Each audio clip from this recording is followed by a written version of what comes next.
भाई हुर ने जिंदगी भर नमाज यजीद की हिमायत में, यजीद के लश्कर में पढ़ी, यहां तक के शबे आशूर भी हुर ने नमाज यजीद के लश्कर में पढ़ी।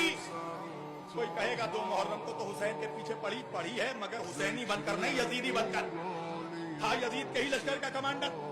तो शबे आशूर तक हुर ने यजीद के लश्कर में नमाज पढ़ी, और शबे आशूर हुर ने इरादा किया कि हुसैन के पास जाऊंगा।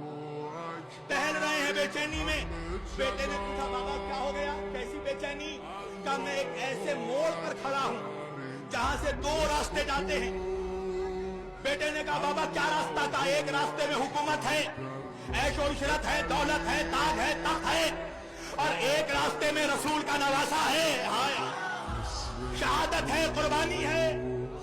कौन सा रास्ता चुनूं? बेटे ने कहा बाबा कोई बेवकूफ ही होगा जो हुसैन पर यजीद को चुने। बाबा मंजिल हुसैन है, चलिए हुसैन के रास्ते पर। तो बाप ने कहा बेटा मैंने तो फैसला कर लिया था, मैं तो तेरा इम्तिहान ले रहा था।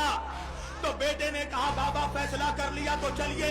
हुर ने कहा बेटा इतना बता, क्या हुसैन मेरे जैसे गुनाहगार की खता भी माफ करेंगे? बेटे ने कहा वो करीम इब्ने करीम है, करीम नाना का करीम बेटा, करीम बाबा का करीम बेटा, करीम माँ का करीम बेटा, करीम भाई का करीम भाई। बाबा चलिए।